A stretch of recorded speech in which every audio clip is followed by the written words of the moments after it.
Uh-oh, I'm in trouble.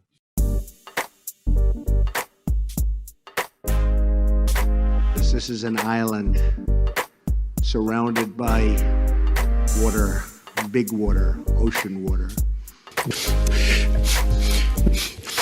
Trust me, I'm like a smart person. I'm very consistent. I'm a very stable genius. I had the best words. Tolerated. I know words. Mike Pounds. I hope they now go and take a look at the oranges of the investigation. But there's no better word than stupid. And anomalous, really anomalous. I'm very highly educated. One of the wettest we've ever seen from the standpoint of water. Had the best words. God bless the United States.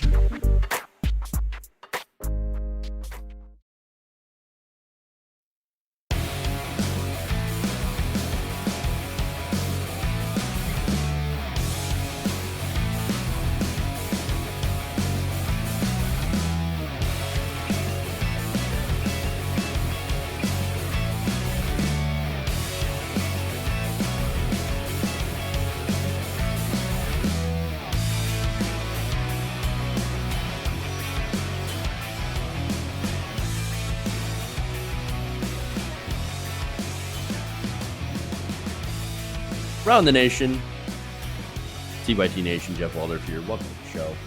I've got a great show for you guys on today on this Tuesday afternoon. Could be evening, could be morning, depending on when you're watching or where you're watching. I know I have a lot of overseas viewers, and hello to you.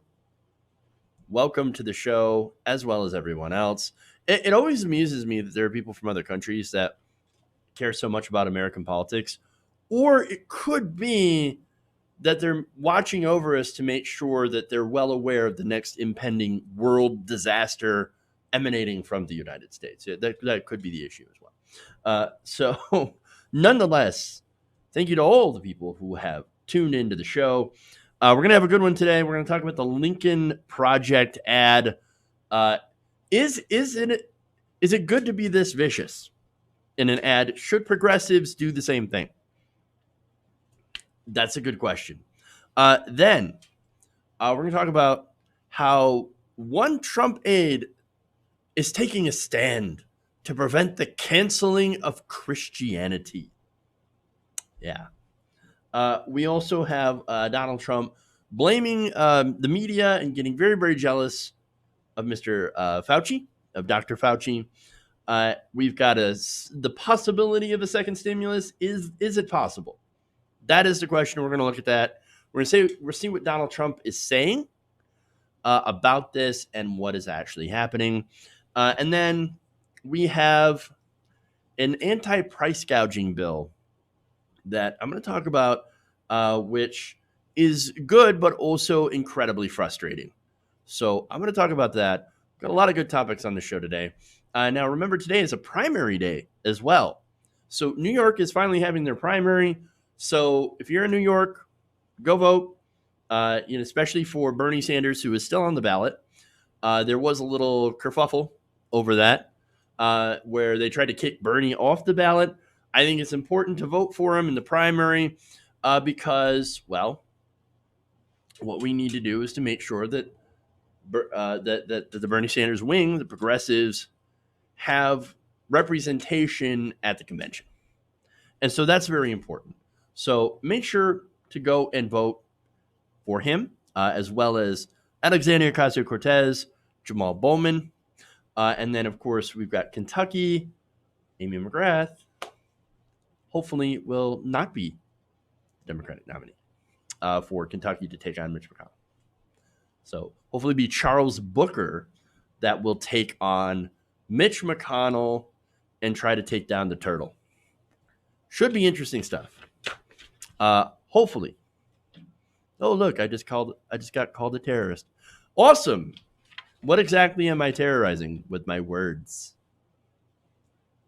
It's hilarious. You know, right-wingers kill more people than Antifa ever did because Antifa has killed 0 people. Yeah. hilarious. All right. Anyway, I love the random, like, ridiculous, over the top trolling. I wonder, do leftists go and troll channels with the same kind of vitriol that I see from the extreme right? I don't know. Maybe some of them do, or maybe it's just ironic. Maybe they do some ironic trolling. I don't know, but it's kind of funny. All right. Anyway, let's move on. Let's go to the first story here. Let's talk about the Lincoln Project and whether or not progressives should go hard in ads. All right.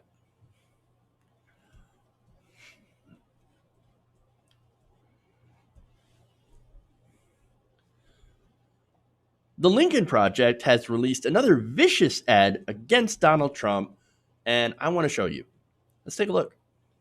Hey, Donald, your campaign manager told you 1 million fans wanted to come to your first big rally. Turnout in Tulsa? A dud. You've probably heard this before, but it was smaller than we expected. It sure wasn't as big as you promised. Honestly, we're not surprised. We've seen that you're shaky. Can't keep your polls up. And it's getting worse. You talk a big game. The event in Oklahoma is unbelievable. The crowds are unbelievable. They haven't seen anything like it. And can't deliver. Sad, weak, low energy. Just like your presidency. Just like you.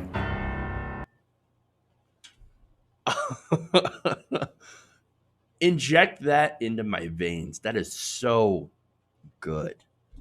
So good. Now, look, maybe it's because I'm a bad person, but I really enjoy these Lincoln Project ads. And I'm not afraid to admit it. Yeah, I'm a bad lib, right? Love it. So, look, I know some of you might be uncomfortable with some of these ads, and I get it, all the, the low blow stuff, but I think this is a way to fight Donald Trump by calling him sad and weak and pathetic, because that's what he is. I mean, here's the thing. When you call out Donald Trump for lying, do you think he gives a crap? No, not at all. He'll lie to your face 12 times a day. He's a known liar. He knows he lies. He doesn't care. Catch him once, again, he lies 20 times more. Point out his hypocrisy, he says it's fake news. So, no, the only way to hit him is to go low. You beat him at his own game. You call him sad and weak and pathetic. That's what I think, right? And the guys at the Lincoln Project, they're Republicans, so they get it. They understand, right? They have no problems playing dirty and hitting Donald Trump at his own game in the one place that he actually cares about, and that's his freaking ego. So that's why you're hearing them say he's low energy, he's sad, he's weak, he's shaky, as well as, of course, the many instances of a little bit of double entendre. And again, maybe it seems childish, but right now we are dealing with a man-child. And one who is kind of dangerous at that. And so I have no issue with playing this game as so long as we win. And so here's the thing, right? I think for too long, us progressives have been really worried about, like, oh, no, we got to be civil, right? We got to be civil, and we got to do this, and we got to do that. In reality, all I want to do is I just want to win. I want to win and get good policy. That's it. I just want policy. I want Medicare for all. I want everybody to get health care, even if I have to make fun of somebody to do it. I don't care. I don't care. I actually want to win policy. And so if you have to go dirty and to run a few negative ads, calling somebody weak and pathetic, pointing out that they're a hypocrite, pointing out that they're a liar, that's okay. I can do that. I can live with that as long as everybody gets health care. And so, yes, even the people that I don't like, I still want you to get health care. I want you to get what you're paying for your taxes. And so that's the thing. I don't want your tax money to go to some corporation that's going to screw you over, like what we have right now. So, yeah, I'll be mean to your face and try to get you health care. That's what we're doing. And so I know it seems weird, but I guess I think the ends kind of justify the means. And so I'm tired of civility politics. And by the way, you want to talk about Joe Biden? I'll talk about Joe Biden. He's got mental decline. I'll come out right there and say it, because I think Joe Biden's got some serious issues. I think he's got serious racial issues. I think he does have some serious mental issues. And so you want to talk about civility, right? I don't care about civility. I'm done with it. I'm done with it. So let's start calling out the things that we see, calling it out the way that we see it. That's how you at least get your message across. And that's more effective, I think, than saying, oh, no, please, let's not be so mean. Let's be nice. We got to be nice. No, screw that. The hell with that. I think you got to be aggressive in politics. Politics is a dirty, dirty game. And look, I know I used to have a different take. But now 2020, especially the primary, no, it's shown me that, like, yeah, I've been radicalized, right? You got to be vicious in an ad. You got to be attacked. You got to attack in an ad. You can't be playing patty cakes if you want to win. And I'm all talking about, of course, on the rhetorical level, right? And that's what I'm saying. You've got to be aggressive on the rhetorical level and actually call shit out for what they're doing wrong. And don't be afraid. And this is the thing, right? My issue with Bernie Sanders, I'm a Bernie bro. I love Bernie Sanders, right? He's like grandpa. But he's too nice. He held his fire. And he got smeared, by the way, as being mean and ornery, wagging his finger in people's faces. Oh my God. No, if only he'd be half as willing to attack his Biden and Hillary and not calling Biden his friend. Yeah, maybe they are friends, right? Well, you know what? There are no friends in politics. And that's the thing, right? No, you're running against somebody, you go hard. You have to go hard. And so Bernie Sanders didn't go hard. And of course, the establishment screwed him over once again.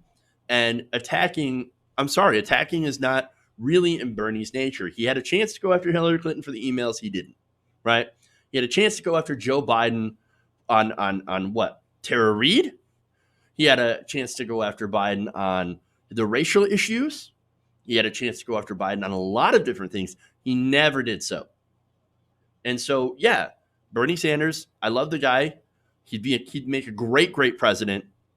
But he is too soft for politics. Nice guys do not finish first. They finish last in the end. And so since, being vicious was not in his nature, we all lose out. So that's my opinion on that, right? I think we need to be hard. I think we need to be aggressive. I think we need to take to borrow a page from the Republicans in the case of running ads, not their policy, of course. Their policies are atrocious, but they actually know how to fight. And so I think progressives and I think the left needs to learn how to fight, at least when it comes to rhetorically. And I'm talking mostly about liberals, right? You got people in the streets right now that are fighting. You've got Black Lives Matter that is fighting. And so let's not confuse like the leftists on the ground and those who call themselves the left that are sitting in the halls of power right now that are afraid to criticize each other or to criticize people who, have vastly different views than you. And those views often are rooted in xenophobia and racism and misogyny. So that's it, right? So let me go to, in case you weren't sure about the double entendre, right? This is like a final thought, right? He was making fun of Donald Trump's size. In fact, here's what Steve Schmidt, what he tweeted. He said, enjoy shrinkage. Rick Wilson, another Lincoln Project co-founder, said this: the Trump campaign's limp performance last night in Tulsa certainly got the attention of the nation. His problems seem to be mushrooming, and he's clearly suffering from some serious electoral dysfunction. Come on, that is... Look, I don't agree with Rick Wilson or Bill Kristol or any of those guys on basically any kind of policy. But that was awesome. And that was great. And not only that, but to take it one step further, they tweeted that video at Stormy Daniels. Remember Stormy Daniels? She's the adult actress who allegedly slept with Donald Trump. She and when they tweeted at her, they just said, "Making sure you saw this."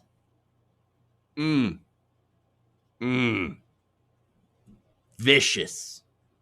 I love it. All right. A couple of people point out in the chat that that's why Ojeda did a good job with his ads. He went after the establishment. Yes, even though Paula Jean Swearingen, I think, is the better pick, and I'm glad she won her primary. Ojeda did run some pretty aggressive ads, and so I like being aggressive, and I like being able to, be strong and to call out the bullshit. All right. That said, let's go to Christianity. All right.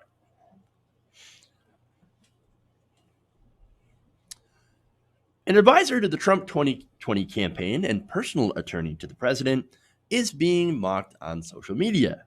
And it's because she posted pure cringe. Now, what do I mean by that? Well, first of all, I want to show you who she is. Her name is Jenna Ellis. And she tweeted about how she was very concerned about the left, about Christianity being canceled.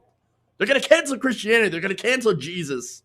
And then Christmas and all the wonderful things. Probably Easter too.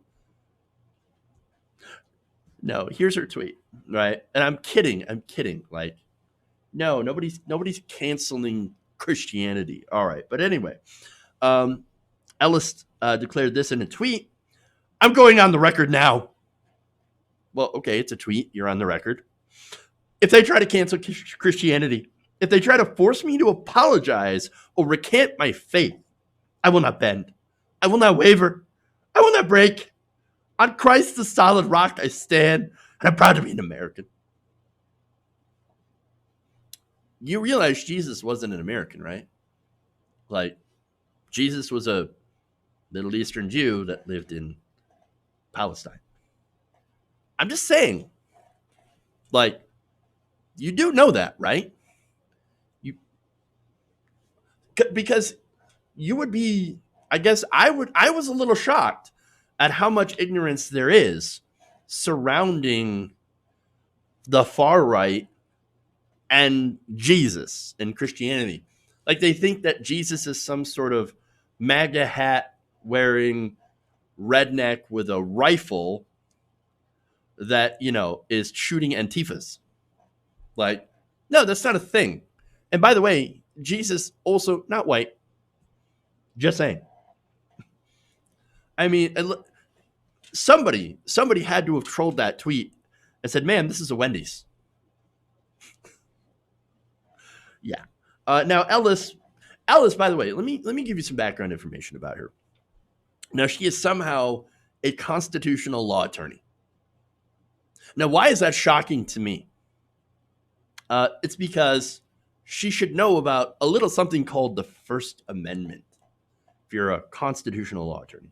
But not only that, but she is also an anti-LGBT crusader who wants to criminalize being gay. Yes. Again, for a constitutional attorney, she seems to have forgotten that we have a constitution that guarantees, of course, freedom of religion, religious freedom, right? So now who's trying to cancel our Christianity, right? Well, I think part of it has to do with some of the calls. And this was Sean King, who's like, "Hey, you know what? It wouldn't be a bad idea to tear down some of the anglicized Jesus statues, right? Why not? And the stained glass windows and all that stuff, right? That portray Jesus as a white person, right? Not as a Middle Eastern Jew." And so he says, look, that's ingrained in white supremacy, depicting Jesus as a white person who is not actually white.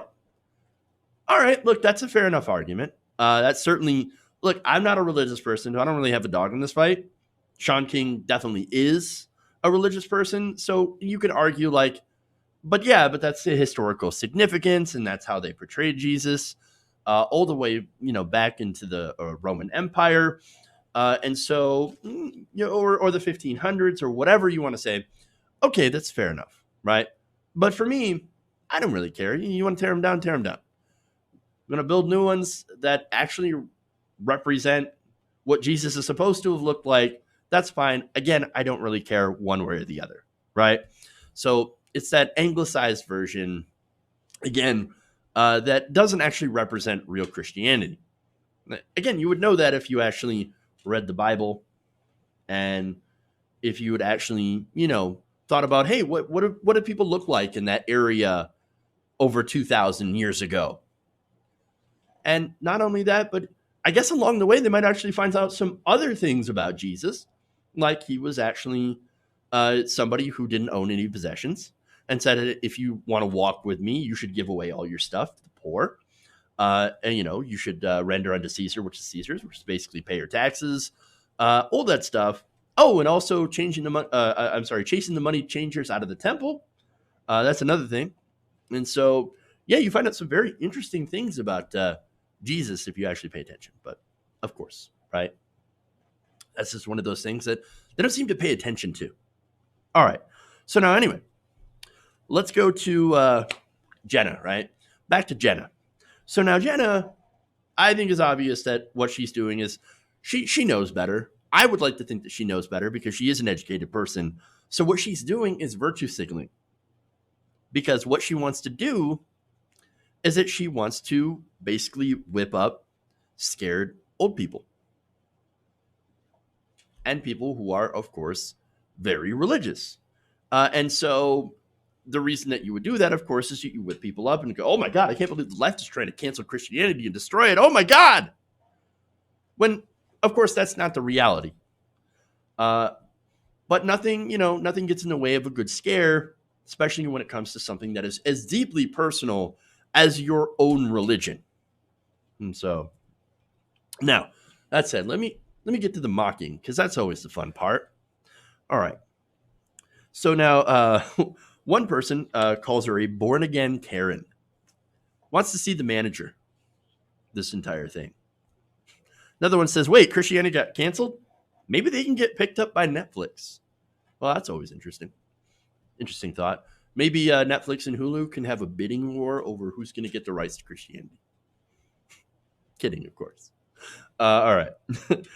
David Weissman says, I can't believe I got to say this to a lawyer because, Jenna, no religion is going anywhere because they are protected under the First Amendment of the Constitution, and you know that, so stop with the fear-mongering. Please. Betty Powers says, if you're an official enabler for a guy who constantly bears false witness, commits adultery, divorces, covets other men's wives, steals from charities, ignores the golden rule, and never asks God for forgiveness, you break that solid rock faith every day. Hypocrite. Donald Trump, probably the worst Christian to have ever attempted to Christian. International Man of Mystery says, Jenna's on a mission to defend something that no one is attacking. Also, if anyone tried to criticize her corrupt and unfaithful president, she's going to defend him, even if he hurts innocent people with his shitty policies, because that's what Jesus would want.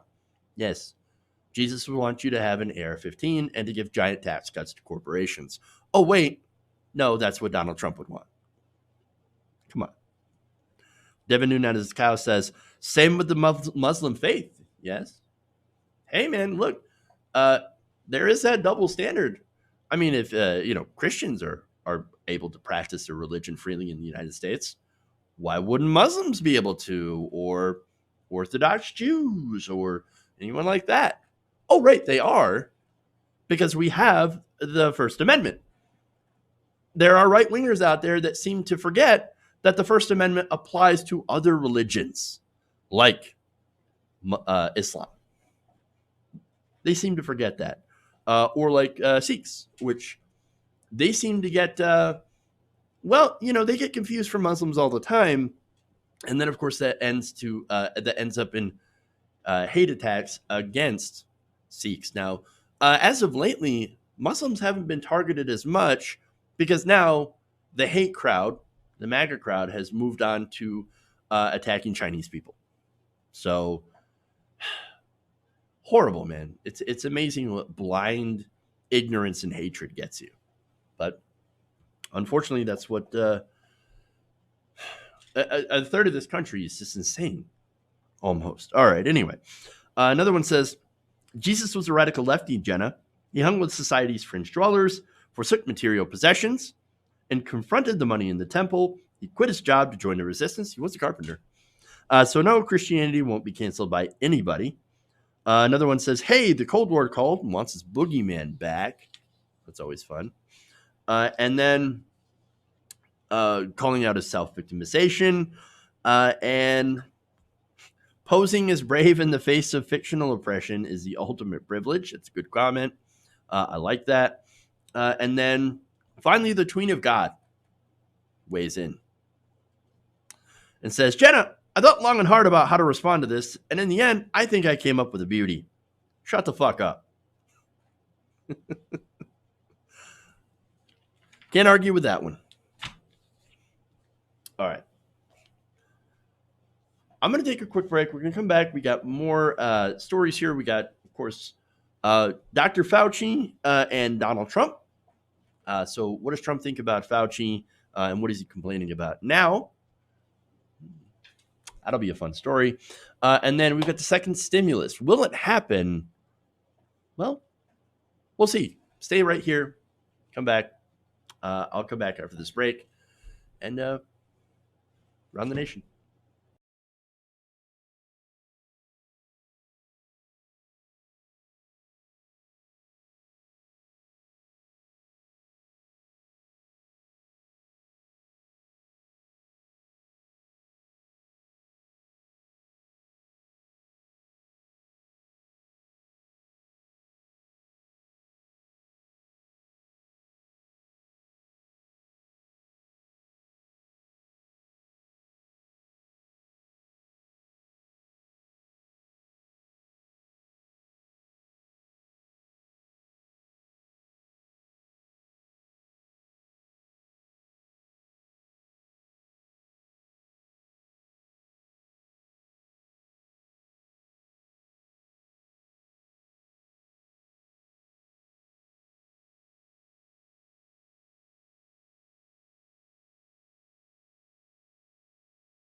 Mike Pence.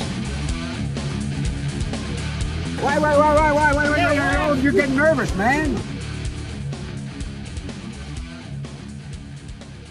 Welcome back to the show. Around the Nation right here, TWT Nation. Jeff Waldorf here with you. All right, so we're going to thank some patrons first. It's patreon.com/TWT Nation. I want to thank Shakira Thomas and Sora Catano. So thank you, both of those members. Again, you can sign up at TYT Nation on Patreon. Then I want to thank channel members, Aquarian Queen, and, oh, this one's going to be good, Hawaii, Idahoan Barefoot Moon Gardener. So thank you for signing up to become a channel member. You can join the channel memberships by hitting the join button below. All right. Another fun comment, because I get some trolling in here, and that's always fun. And that's fun. One's like, Islam is a death cult. It's not a religion. I mean, really, any religion that has an afterlife is kind of a death cult when you think about it. Maybe not in the way that you consider it, right? But there is the preoccupation with death and afterlife. And so I'm going to get a little philosophical on you, right? But there is, like, I think that in a lot of these mainstream religions that deal with an afterlife, people seem to be generally more concerned with the afterlife than they are with the current life. And of course, there's a whole point to that, right? And it goes back, of course, to the roots of Christianity, especially when it was persecuted during the Roman Empire, where, they still had their pagan gods. And so it was one of those things where life was so chaotic and terrible and shitty, and you were being hunted for your religion. And by the way, that's where the current persecution complex comes from, right? They had to have something. They had to have something, right, where you could focus on to where it's not so bad in your life. And so that's kind of the understandable part, right, about why, the Christianity and some of these religions have like these afterlives, because it's to promise you something, because right now your life is so bad that you need a promise of something better afterwards. So I get that part, but of course later on that gets perverted by people in power, people with money, in order to keep the underclasses poor and ignorant and unable to read. And so you have that whole power dynamic. Oh, no, don't worry about it. You're going to have a better life. If you just listen to everything that I say, you'll be wealthy when you die. And so that's a very, very quick philosophical point on religion and how it can be perverted, corrupted by people in power in order to keep those same people in power. And I mean also the clergy. I mean, again, in the Middle Ages, in the medieval times, right, only the people that were in the church, that were in power, were able to read. So they wouldn't teach reading to other people. And so they could have said basically anything, and the people would believe it because they were men of the cloth. So if that's not a recipe for corruption, I don't know what is. I'm just saying. Anyway, again, quick philosophical point. All right. Yeah, Ravaging Wolverine says, better life in the afterlife, so don't protest conditions now. Nailed it. You said basically everything that I was going to say, but nice and condensed. Love it. All right, anyway. Yeah, knowledge is power indeed. So let's move on. I got more knowledge. Or not. All right. Sad baby. President Trump is now fuming about not getting enough credit for only having about over 2.3 million cases and 122,000 coronavirus deaths in the United States. So he decided to air his grievances, you know where, and you know, of course, to whom. He says this, quote, "We did a great job on coronavirus, including the very early ban on China, ventilator production, and testing. which is by far the most and best in the world. No, it's not actually the best. And technically, we didn't even ban China. There were still people flying from China when he did his quote-unquote ban. Right. And not only that, but you had states like New York that were reporting, I'm sorry, was it New York or California? Gavin Newsom, they requested ventilators, and you know what the Trump administration sent them? A bunch of broken ventilators. Yikes. Come on, man, really? Disaster. So many lies. So many, but there's more. He says, we saved millions of U.S. lives, yet the fake news refuses to acknowledge this in a positive way. That's because your response has been bungled in nearly every single possible way. But, he says, they do give Anthony Fauci, who was with us in always, a very high 72% approval rating. So, if he's in charge, along with VP, etc., and with all of us doing these really good things, why doesn't the lamestream media treat us like they should? Answer, because they're fake news. Fake news. Fauci is with us in always. Is he really in always with them? No. For one, Fauci's like, don't do your Tulsa rally. That's going to be coronavirus central. I guess it's a really good thing that TikTok teens and Zoomers on social media, as well as K-pop stans, actually went in there and reserved a whole crap load of tickets and then didn't show up. They had a total of 6,200 people when they were expecting about 19,200 people at that Tulsa coronavirus rally. And so they might have just prevented a larger epidemic. TikTok teens, like Gen Z, free pass. From here on out, you guys get a free pass. Like, good work. Nice. All right. Anyway, so now Donald Trump, of course, is referring to a recent Fox News poll. So Fox News has been putting out polls that have been not so good for the president. And so he's been very mad at Fox News. Why would you be mad at the messenger?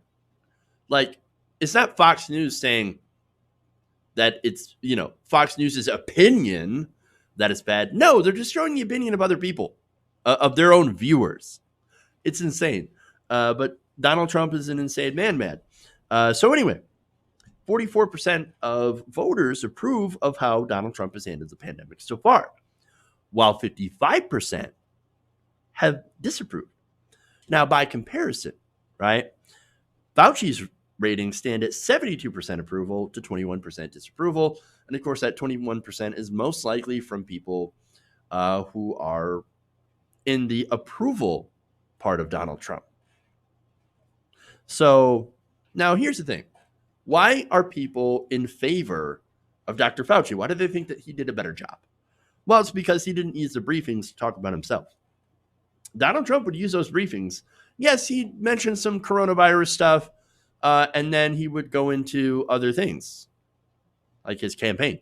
He basically used them as campaign rallies. So, look, and he would say some of the most insane things, by the way, as, all the while, Fauci was giving actual factual information.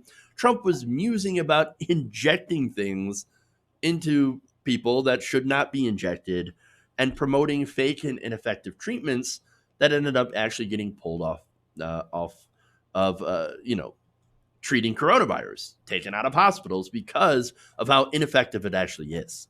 And so that's why people approve of Dr. Fauci, because he actually did his job. Now Trump, however, Trump sees these polls and they enrage him. And so he thinks, maybe he thinks that, the polls are literally if people like him or not. Like, oh, they don't like me. They disapprove of me. No, well, they disapprove of the job that you're doing. Now, that said, I don't like you. I don't like Donald Trump. a terrible human being. And he's also doing a terrible job, by the way. So now if somebody that I don't like decides to do a competent job and actually does a good job, well, then I'm just saying, like, okay, I'd be like, well, he's doing a good job. So I would have a higher approval rating of it. But Donald Trump's mind does not work that way. It's all about ego. And so people prefer to let Fauci give them the news about coronavirus because generally he knows what he's talking about. And that's it. He's competent at his job instead of being completely and totally incompetent at his job. And so Trump is jelly, right? He thinks that he should get all the credit and none of the criticism. And so he goes on to the media and says, oh my God, I can't believe how unfair the media is to me. I'm such a victim. It's all about me. Me. Come on. Me. What about me? Terrible person. Doesn't care at all about the coronavirus deaths. He only cares about his poll numbers, not fighting the virus. In fact, he's given up. He's given up on fighting the virus. And that's it. He's like, we're done with it. I'm bored of this virus. It makes me look bad. So I actually want to slow down testing. Now, he said that during a rally, right? And so then all of his defenders, his sycophants, go on, Fox News, cable news. And they're like, well, he didn't actually, he was just joking, right? He's just joking about slowing it down. Then Donald Trump comes out and says, actually, I wasn't joking about this. I actually did say, let's slow down the testing. And then we find out from the CDC and the government that Trump made no such request to slow down testing. So he even lied about that. Come on, man. Jesus. No. He doesn't care about the virus. He's not doing anything to fight the virus. He's not doing anything to help regular people, man. As far as Fauci is concerned, again, we know that his time with Trump has decreased considerably. In fact, they no longer speak regularly. And so he came out and he said, look, yeah, we don't really talk anymore. And that's it. Like, he doesn't talk to me. We really don't do those briefings anymore. And I'm kind of on my own here. That's because Donald Trump, his plan is to open up the economy so that the economy does better, his poll numbers do better, and his stock portfolio does better. And that's it. It's always, as usual, about him because it's always been about him.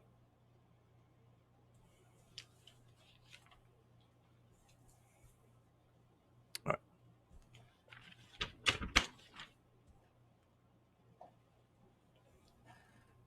Oh, we've got somebody in here calling it a fake pandemic. Yay. You're a smart person. So what is it that makes you know more than the experts? YouTube videos? Weird. And it's somebody who's making a YouTube video right now. Okay. All right, anyway. So let's move on here. No, masks aren't killing people either. Like, come on, guys. You know better. All right.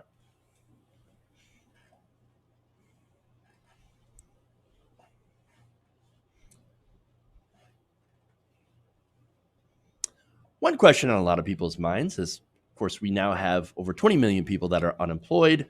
Will there be any more rounds of stimulus? Well, if you ask Donald Trump, he says, maybe. Or maybe just more than maybe. In fact, during a recent interview with a Scripps correspondent, he says, quote, we will be doing another stimulus package. And he offered very few details, except to say that it will be very good. It'll be very generous. Very good, very generous. We'll be doing another stimulus package. Now, when asked about more details, about maybe how much that payment's going to be, because, again, very generous, makes it sound like, oh, we're going to do the $2,000 a month Democrats, progressive Democrats have been pushing for, right? I mean, that would be very, generous, maybe turning it into a UBI system that's monthly until the coronavirus pandemic is over and we can safely open up. Will it be very generous like that? Or will it be very generous in Republican terms of one round of $1,200? I don't know. Nobody knows. But don't worry, he says, you'll find out about it. You'll find out. Well, I'm much more comforted now. I feel so much better, guys. Thank you. Now, what's funny about this is that he's saying all this stuff, and yet no one else seems to know about this upcoming Trump stimulus, the second round. In fact, a White House official told NBC News that there were no decisions that have been made yet, but a second stimulus payment is part of something the economic team is studying. Well, that's a big difference between it'll be very good, it'll be very generous, it's coming very soon, and you're going to find out over the next couple of weeks. It's a big difference between that and, well, we're studying this, right? Which is the more consistent Republican position that Mitch McConnell has taken, where he's saying like, hey, we're not going to do anything until we've studied how the stimulus has been spent already. And we find out actually that there's still a large amount of stimulus money that hasn't been spent yet. And so that's also interesting. Now, the other part of that, you guys know that most of the stimulus went to corporations, right? Went to corporate bailouts. Those same companies, by the way, are laying people off still. AT&T, for example, they're going forward with a plan to lay off thousands of workers in some of their higher tier jobs. A lot of these corporations are doing restructuring. And so the economy, I mean, if you're doing restructuring and laying people off, that's not a temporary layoff. That's people losing their jobs. Those are not going to be people that are going to be able to be called back to work when the states reopen or when more states reopen or when they start to go into the later phases of reopening as well. Because you still have some restaurants that are, reduced occupancy. And so not as many people can come in, so you don't have as many orders, or maybe not as many people are comfortable with going in and frequenting those restaurants, which means that they're not going to need as many workers for people to come in. It basically not need as many workers because not as many people are coming in to, frequent the restaurant. And so those are jobs that are not coming back immediately. And so that means that there's going to be a need for more stimulus and more, unemployment benefits, possibly going past July 31st. And that really is the cutoff right now. So now that said, right, we now have the HEROES Act that's on the table that was passed by House Democrats, right? And it's been there since May. Been there for a little while. And it is another round of $1,200 checks, just one. And it also expands the number of people who are eligible to receive those checks by including college students and older teenagers. And so, look, one problem with that $1,200 check is that it didn't reach a lot of the people that actually needed it.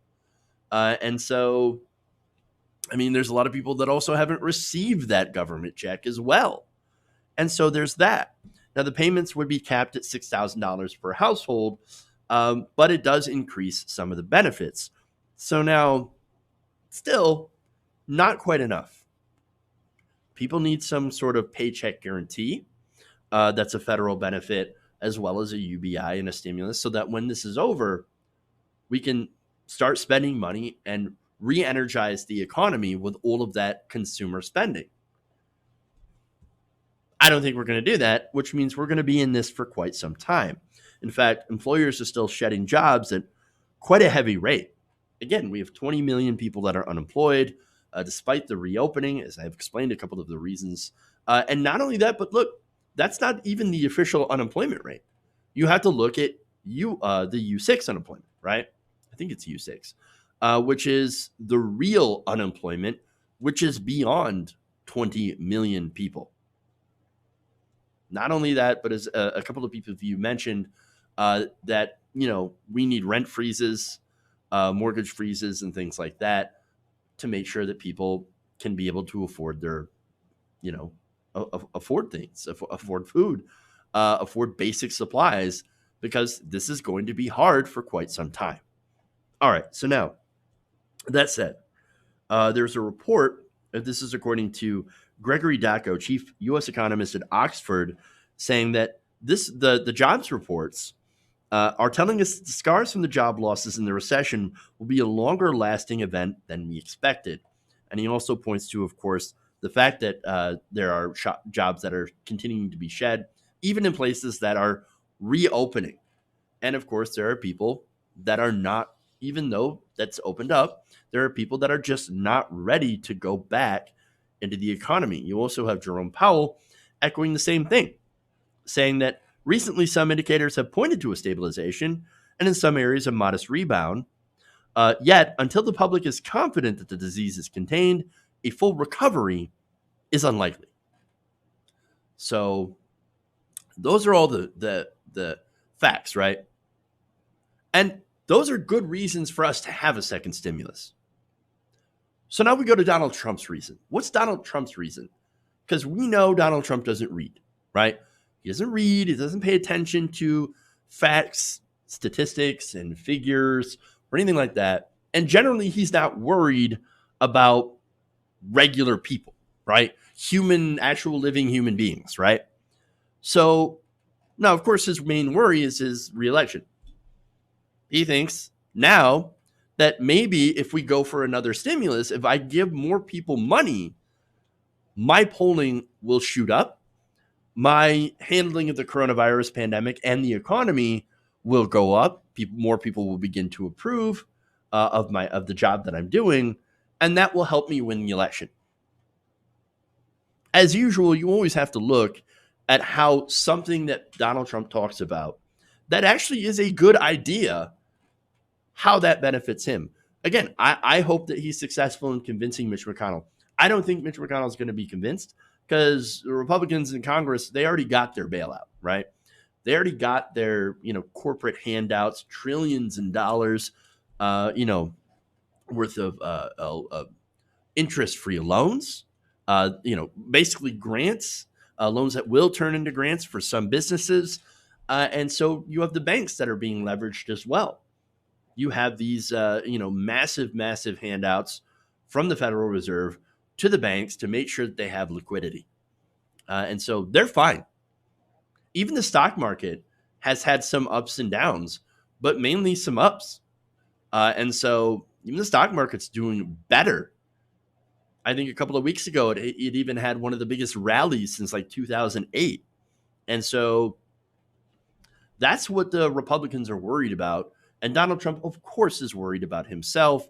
And so, yeah, he's going to lie. And that's what this is, because there's certainly no plan to have a stimulus, another stimulus check being sent to you. So it's all bullshit. And that's what you should expect. Bullshit. Nothing. And more socialism for the rich, if we do get anything. All right.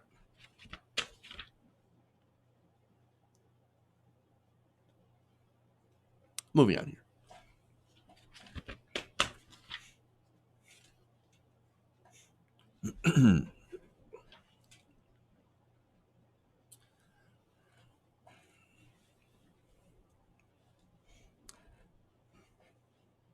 In the midst of the coronavirus pandemic, Democrats have just introduced two different pieces of legislation to go after price gouging. But there are some, of course, big caveats to this. So now, House Democrats, according to Common Dreams, on Monday introduced two bipartisan bills to prevent price gouging for COVID treatments and vaccines, and to strengthen oversight of federal spending on coronavirus research and development. So now it's called the Make Medications Affordable by Preventing Pandemic Price Gouging. And so it's basically just with a couple of extra P's added on. Anyway, so it was introduced on Monday, and it was sponsored by Representative Jan Schakowsky. And so MAP would prevent price gouging, according to a statement from Schakowsky's office, by prohibiting pharmaceutical monopolies on new taxpayer-funded COVID-19 drugs in order to ensure universal access to these drugs. Access. Requiring the federal government to mandate reasonable, affordable pricing of any new taxpayer-funded COVID-19 drug used to diagnose, mitigate, prevent, or treat COVID-19, and ensure transparency and requiring manufacturers to publicly report a specific breakdown of total expenditures of any COVID-19 drug, including what percentage of those expenditures were derived from federal funds. That's actually not bad. And preventing excessive pricing of drugs used to treat any disease that causes a public health emergency by waiving exclusive licenses and compensating with a reasonable royalty. So that's just one, right? The second bill is called the Taxpayer Research and Coronavirus Knowledge Act, or TRAC, the TRAC Act. And it would establish a single database for COVID-19 research and development, detailing all the financial and non-financial federal support for pharmaceutical companies, information on the clinical trials and patents, and the full term of deals between the government and drug manufacturers. And so basically that is just a little bit of transparency there, which again, that's not bad. Not bad, but also not great either. So let me explain that, right? So look, I read this, right? And basically it wants to ensure, quote unquote, universal access to the drugs. Here we go. Let's give you access, right? Oh, okay, well, unless we have the details of how much it's going to be for whatever drugs come out. Because right now, yes, there's, I think, one drug that is being used to treat COVID in the most extreme cases, right? But generally, we don't have an effective treatment for all of the different kinds of cases of coronavirus that we have, from very mild to moderate, right? Generally, again, these drugs are reserved for people that are on ventilators, that are facing the worst conditions, right? And so, all right, access. Let's talk about access, right? Well, right now I have access to health insurance. Doesn't mean I can afford access to health insurance. And so that's always the problem with these, these House Democrat bills. Generally, they're pretty weak sauce. And so that's the problem, right? So now, for me, I think medication should be free at the point of service, but how are you going to pay for it? Then you pay for it through taxes.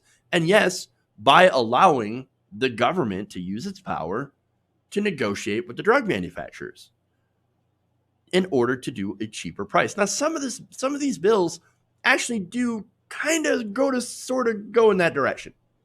And that's why they get progressive support.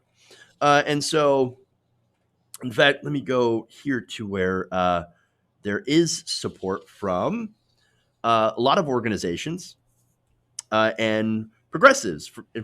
For example, the Congressional Progressive Caucus, their chairs Mark Pocan and Pramila Jayapal endorse this. Not only that, but you have Representative Peter DeFazio, Rosa DeLauro, Francis Rooney, and DeLauro. Of course, DeLauro is the chair of the House Labor and Health and Human Services and related agencies, appropriated subcommittee, blah, blah, blah, right?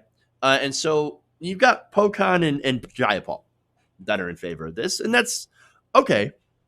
You also have the organizations that are backing the MAP Act, including the Center for Democracy in Action, Oxfam America, People's Actions. You also have supporters of the TRAC Act, include the AARP, Project on Government Oversight and Communication Workers of America. And then you also have some that support both, such as Americans for Tax Fairness, Individual, Moms Rising, Public Citizen, and Social Security Works. And so, yeah, you've got some progressives and some progressive groups that are behind this because of some of the stuff that is actually going in a more positive direction. And that's good. Now, the reason, of course, that this is bipartisan is because, I mean, for one, you actually have to have some Republican support. I realize that, right? Okay, I realize that you have to work a little bit with the Republicans to be able to get some things passed through the Senate because Republicans run the Senate, right? At this point in time, I get that, right? At the same time, the reason that we're able to do this is because the polling is very, very clear. Americans overwhelmingly believe that pharmaceutical companies are there to screw them over. And of course, I mean, there's no lies there, right? Yeah, of course. Yes, the pharmaceutical companies will price gouge you. In fact, 88% of Americans say that on COVID-19, we believe that if there is a treatment or there is a vaccine for coronavirus, they will overcharge us for it. Americans aren't stupid. They know. They know that Big Pharma is out to make profit. Not only that, but you have an overwhelming majority, 91% of Democrats, 87% of independents, and 89% of Republicans said that they believe that if an effective treatment for COVID-19 is approved by the FDA, the government should get involved and negotiate the price of treatment with the drug manufacturer to bring the drugs down and to prevent these manufacturers from being able to price gouge you. So this is massively popular. This idea that we should have some government intervention in making sure that we don't get screwed over for coronavirus. So that's good. Now, that said, I'm in favor of the stuff that's in this bill. Don't mistake me, right? But we need to go further. I mean, this is the problem that I have with Democrats, right? So yes, we should focus on like the pandemic as well, right? But why are we limiting this just to the pandemic? Why don't we apply this to all medication? I mean, look, why is it that we can still allow price gouging when it comes to somebody's insulin? Why? Or any other life-saving medication? And see, that's the problem. Democrats do something so minimal only when they have overwhelming support, and yet we're supposed to give them kudos for it. It's the bare minimum, guys. We're in a pandemic. I mean, when you think about it, how insane is it that we live in a country where this country refuses to go any further than just reminding companies to not price gouge during the plague? But they refuse to do it afterwards. Like, no, you can price gouge, just not on this, just not when we have a plague, when we have a pandemic. You can do it any other time. Why? Why are we not doing this for everything else? It's the whole thing is starting to piss me off now because it's weak. It's so incredibly weak. Even though it is very well-intentioned and backed by well-intentioned people, you still are giving license to these companies to when it comes to other drugs. Because, okay, say they develop something from COVID-19, right? And they don't price gouge and everybody gets something at an affordable price. You know where they're going to make their money? They're going to price gouge on everything else. So that insulin is still going to be unaffordable. Other drugs are going to continue to be unaffordable. You're going to have people like Martin Shkreli that are going to continue to buy up old drugs and price gouge on them. That's what they do. You've got to change the system. You've got to change the system, or else they're going to keep doing this stuff. And that's what frustrates me. That's what frustrates me. It's that inability to buck the donors. And again, the pharmaceutical companies, they give the most to both Democrats and Republicans. And so they're not going to defy their donors and give the government the power to actually regulate these drugs. It's sad. It's incredibly sad and pathetic. We got to change the system. Medicare for all. All right. that's it. That's all I got for you guys today. Thank you for going around the nation with me. Please like and share if you haven't already. Big turnout today. Great crowds, big crowds. Tremendous. So thank you. Again, like and share. Subscribe if you like the stuff that I'm talking about and all that stuff. So, all right. With that, thank you. Stay safe, everybody. We'll be here tomorrow. Same time, same place. YouTube.com/TYTNation. Please subscribe, like I said before, and we'll see you all tomorrow. Love you guys. And remember, change begins with you. Good night, nation. We'll see you later.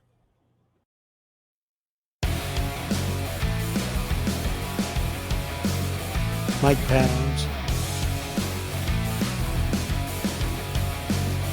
Please clap. Wait, oh, you're getting nervous, man.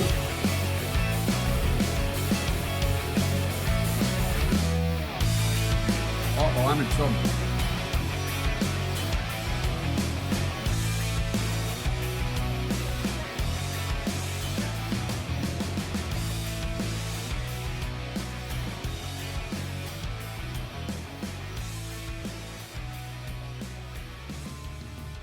You're kicking me out the door.